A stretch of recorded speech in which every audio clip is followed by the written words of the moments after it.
Instagram பிரபலம் ராகுல் கிட்டி அவர் இறந்து போயிட்டார். ஆனால் அவர் இறப்புல கூட நிறைய டவுட்ஸ் இப்போ வரைக்கும் இருக்குது.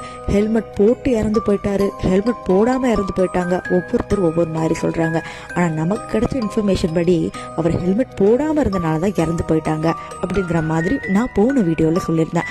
ஆனால் அந்த வீடியோ போட்டோன்னே இல்லை அவர் ஹெல்மெட் போட்டிருந்தார் அப்படிங்கிற மாதிரி சொல்கிறப்ப தான் ஒரு விஷயம் தெரிய வந்துச்சு.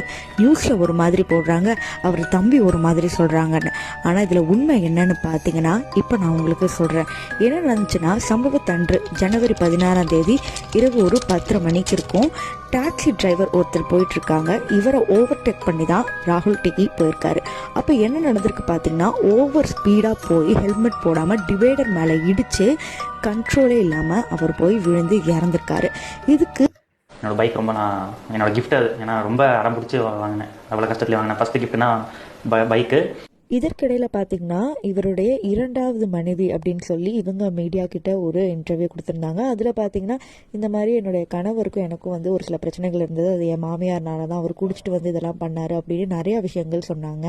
ஆனால் இவர் இறந்து போனதுக்கப்புறம் இவர் ஒரு குடிகாரன், வண்டி ஓட்ட தெரியலன்னு என்னென்னமோ சொல்கிறாங்க. அவர் ஒரு நல்ல கலைஞராக இறந்து போயிட்டாரு. அப்படியே விடுறது தான் நல்லது. ஏன்னா இதுக்கப்புறம் போனால் ரொம்ப அசிங்கமாக போயிடுது.